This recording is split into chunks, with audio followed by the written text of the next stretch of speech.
Hello, fellow rebel capitalists. Hope you're well. Breaking news. Probably the least surprising news you will hear in your entire lifetime. Study comes out showing the majority of white, liberal, young women are mentally ill. And I'm not making this up. It's actually from Pew Research. And a lot of it they blame on the cerveza sickness and the lockdowns and all of these other things that we've been dealing with over the past 2 years. But this explains a lot. Let's go right into the article. And this is from Evie, which I don't know what this magazine is, but by the looks of it, it doesn't exactly look conservative. so, more power to the author. This gal's name is Gwen Farrell. So, I'm sure she got a lot of blowback for this, but again, she's just stating the what the Pew Research study found. She's not really, I guess, she's editorializing a little bit, but she's not stating that this is her opinion. This is what the facts. Uh, this is what the facts say. So let's get into it here. Over 50% of liberal white women under the age of 30 have a mental health issue. Are we worried yet? I don't know if I'm worried, but like I said, definitely not surprised. So, this is a 2020 Pew Research study reveals that over half of white liberal women have been diagnosed with a mental health condition at some point. Does this mean there's a correlation between progressive ideas and mental health?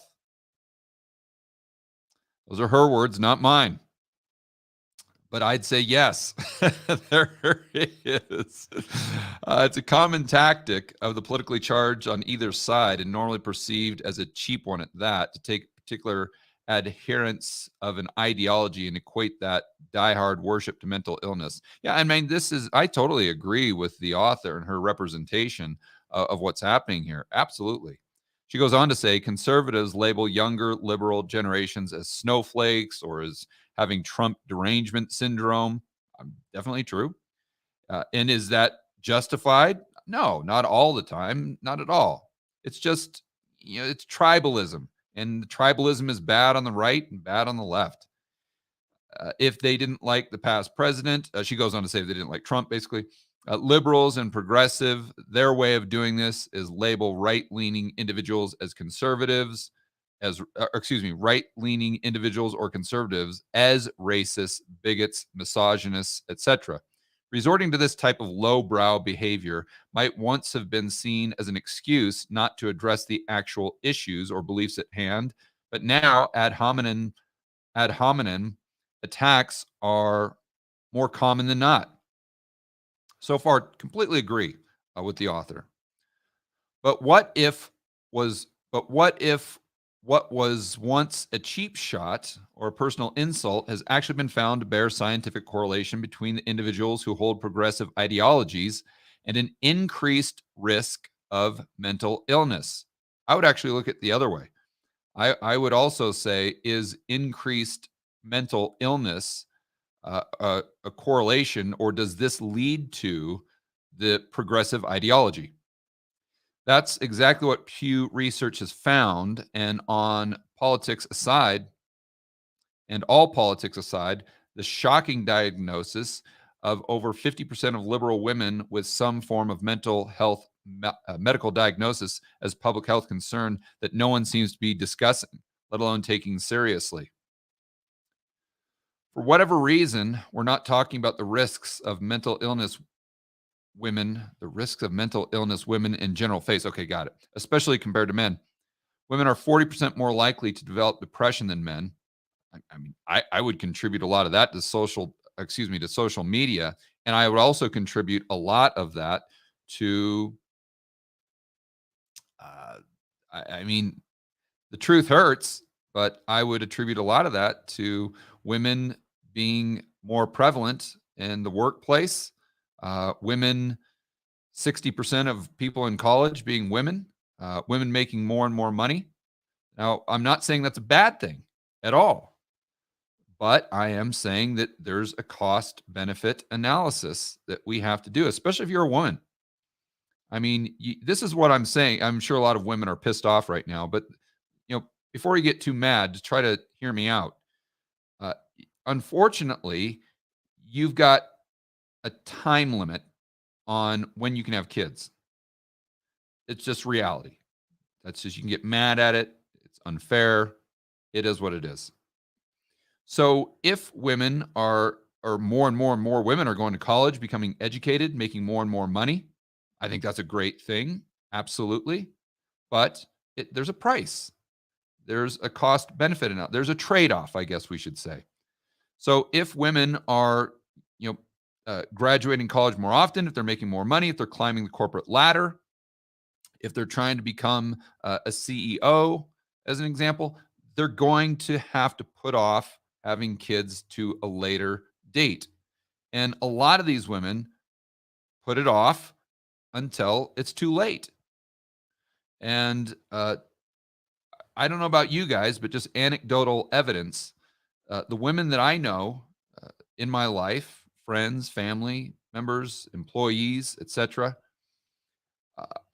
if they get to a point in life where they have not yet had a kid, that really starts to have an impact on them mentally, psychologically, definitely has an impact on their, let's say, enjoyment or how fulfilled they feel as a woman. It's just, again, it is what it is, right? And so if women continue to be a higher and higher percentage of college, of the educated, let's say, in college, and if they continue to make more and more money and they exceed the amount of money that men are making, again, I think that's fantastic. Go for it. I obviously respect that to a great degree. But again, there's going to be trade offs. And so I think that this would have a lot to do with now 40% more likely to develop depression than men. I mean, you would think that since the 1970s, with women being more and more empowered, that they would be less and less depressed. But what I find interesting is that the more and more women become like men, or what they think men are, as far as that level of quote unquote success, it seems the more depressed they become in aggregate total. Just a thought. So the article goes on to say, due to lower levels of serotonin, I guess that's what they're attributing the higher levels of depression.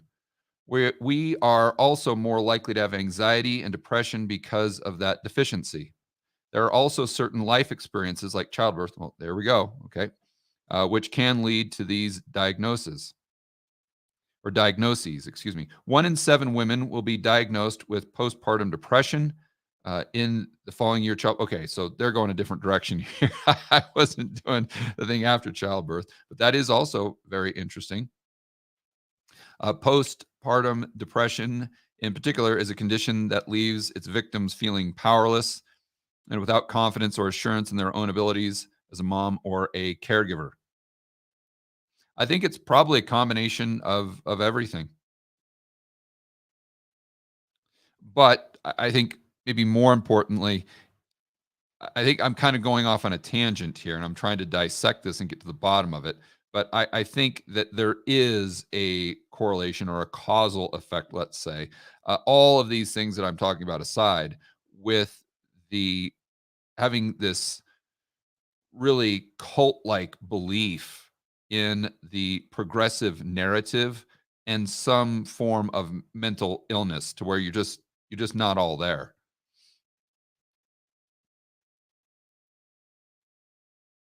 She goes on to say, but biology and hormones aside, what about choices we actively engage in, the behaviors we indulge, the beliefs, convictions we hold as important than all others, the people we spend our time with, the actions we devote our energy to, the news we consume, is that negatively impacting our mental health or even more importantly, leading to mental diagnosis? But see, again, I would look at it from the other side.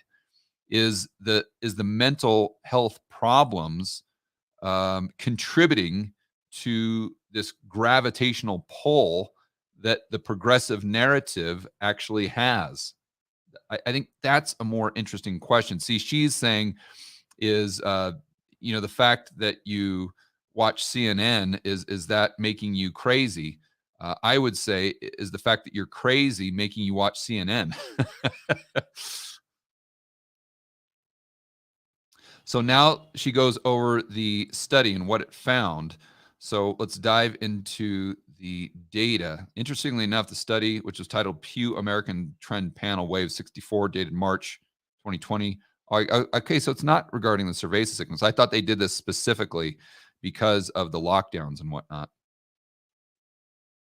So the study examined white liberals, moderates, and conservatives, both male, female, found that conservatives were far less likely to be diagnosed with mental health issues than those who identified as liberal or very liberal. Okay. Again, I'm not too surprised there. What's more, white women suffered the worst of all. White women ages 18 to 29 who identified as liberal were given a mental health diagnosis from medical professionals at the rate of 56%, as compared with 28% in moderates, 27% in conservatives. You can see the chart that they're referencing from Pew.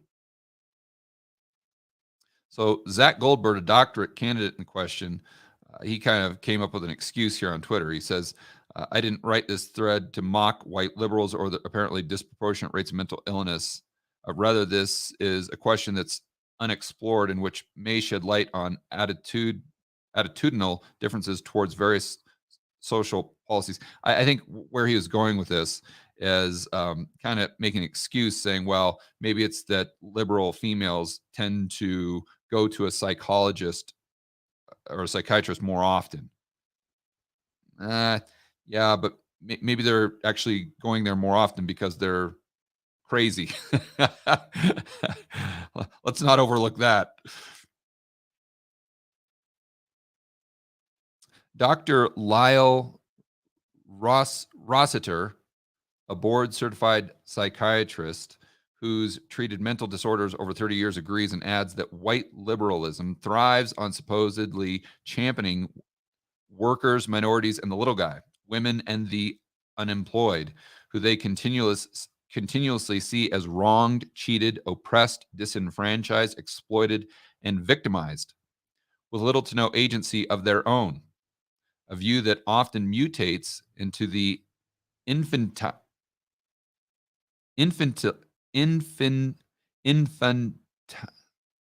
okay, so making people seem as though they're babies.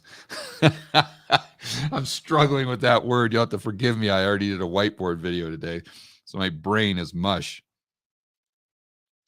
Infantilizing and patronizing of certain groups within a narrative. Yeah, that makes a lot of sense. The people responsible for these crimes, poverty, disease, war, ignorance, unemployment, racial prejudice, ethnic and gender discrimination, modern technology, capitalism, globalization, and imperialism.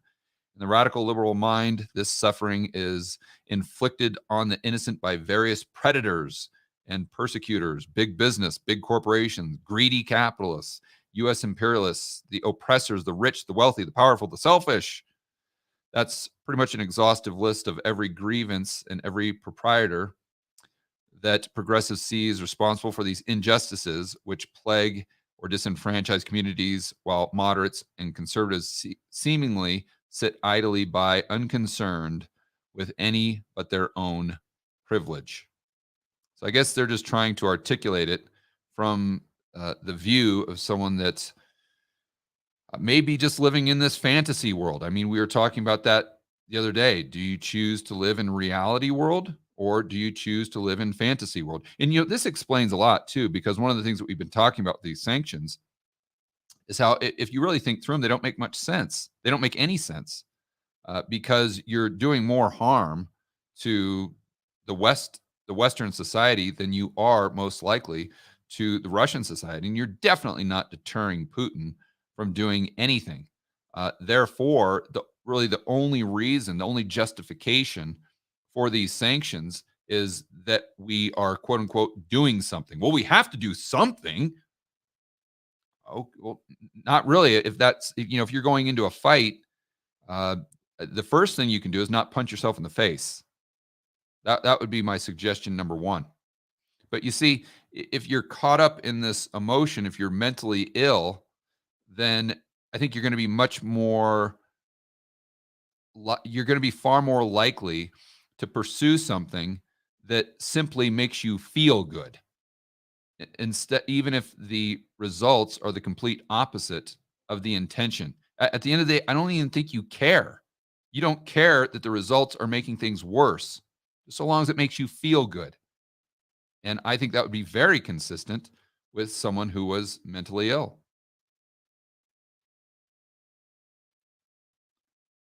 So I think you guys get the gist of the article. I think it's very fair and thorough, and I think they definitely give the link to the actual study.